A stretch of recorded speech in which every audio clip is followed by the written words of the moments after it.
ఈరోజు నిజంగా తెలుగు చలనచిత్ర పరిశ్రమలో ఒక అద్భుతమైన పండగ చూస్తున్న ఆనందం కలిగింది వాళ్ళు నాకు.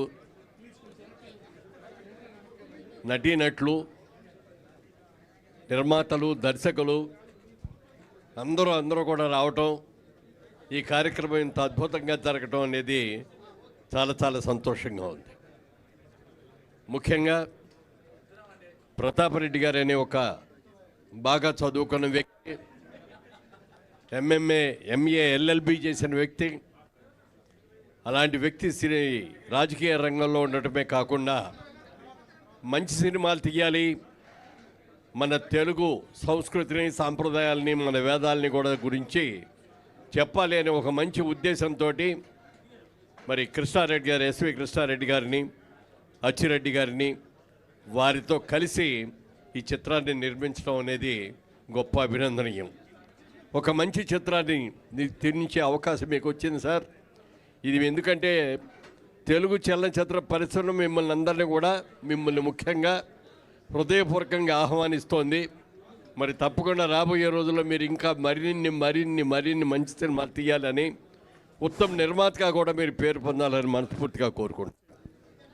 అలాగే కృష్ణారెడ్డి గారు, అచ్చిరెడ్డి గారి ఇద్దరిని చూస్తే ఎలాంటి మిత్రులు అని అనిపిస్తుంది. ఇందాక మరి అందరూ అనుకున్నట్టుగా ఒక నాగిరెడ్డి చక్రపాణి గారు కానీ, ఒక బాపు రమణ గారు కానీ, అలాగే ఎంతోమంది ఉన్నారు ఇట్లా. మరి ఈ రోజున కృష్ణారెడ్డి గారు, అచ్చిరెడ్డి గారు కూడా ఒక అలాంటి స్నేహితులే.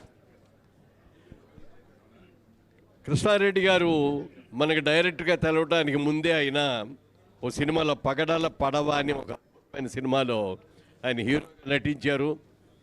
ఆ సినిమా ఇప్పుడు ఎవరికి తెలియకపోవచ్చాము కానీ అద్భుతమైన సాంగ్స్ ఆ సినిమా, చాలా మంచి పాటలతోటి ఒక మంచి సినిమా. అలాంటి ఆయన్ని మరి కాలేజీలో చదువుకున్నప్పటి నుంచి కూడా ఫ్రెండ్గా అయినటువంటి అచ్చిరెడ్డి గారు తీసుకొచ్చి, నీ టాలెంట్ అంతా కూడా ఇది రావాలంటే నువ్వు ఇక్కడ ఉంటాం కాదు రా అని చెప్పి ఆయన బలవంతంగా దగ్గర పెట్టుకొని తీసుకొచ్చి ఈ స్టేజ్కి తీసుకొచ్చారంటే ఆయన వెనక ఉన్న శక్తి ఎవరో అంటే అచ్చిరెడ్డి గారు. మీ ఇద్దరు స్నేహం ఇలాగే ఉండాలి. ఎందుకంటే బాపు గారిని, నిన్ను రమణ గారిని చూసినప్పుడు బాపు గారి బొమ్మ, రమణ గారి గీత అన్నాడు అనుకునేవాళ్ళం. రమణ గారి భాష, బాపు గారి గీత. అలాగే ఇవాళ ఎస్వి కృష్ణారెడ్డి గారు ఒక డైరెక్టర్గా నిలబడ్డా, ఇంత సంస్థ నిలబడ్డా బ్యాక్ బోన్గా ఉన్న వ్యక్తి ఎవరు అంటే అచ్చిరెడ్డి గారు. మీ స్నేహం ఎప్పటికీ కూడా కలకాలం ఇలాగే ఉండాలని, ఎంతోమంది హీరోల్ని మీరు పరిచయం చేశారు, ఎంతోమంది హీరోయిన్లు మీరు పరిచయం చేశారు. అలాగే ఈ వ్యాస అనే సినిమాలో కూడా okay, please be seated sir. ఈ సినిమా కూడా ఎందుకంటే మన వేదాల్ని, భారతీయ సంస్కృతిని, వీటి గురించి చాటి చెప్పాల్సిన అవసరం ఎంతో ఉందనే ఉద్దేశంతో ఒక మంచి సబ్జెక్ట్ తీసుకొని దానిలో హీరోయిన్గా కూడా కొరియా నుంచి వచ్చే ఒక అమ్మాయిని, అందమైన అమ్మాయిని ఇందులో హీరోయిన్గా పెట్టి, విలన్ కూడా అలాగే ఇంకో భాష నుంచి, ఎక్కడి నుంచో ఇంకొక దేశం నుంచి, భాష నుంచి కూడా ఇంకో దేశం నుంచి తీసుకొచ్చి వాళ్ళందరితో బాగా చేశారు. ఈ సినిమా ఘన విజయం చేయాలని మనస్ఫూర్తిగా కోరుకుంటూ, ఇంత మంచి అవకాశం, అలాగే ఇవాళ రోజున మీకు వచ్చినటువంటి record, Telugu films of world రికార్డులో రావటం అనేది కూడా చాలా గొప్ప విషయం. నేను ఇది తేలిగానే ఈ కార్డు చూడగానే అనుకున్నాను.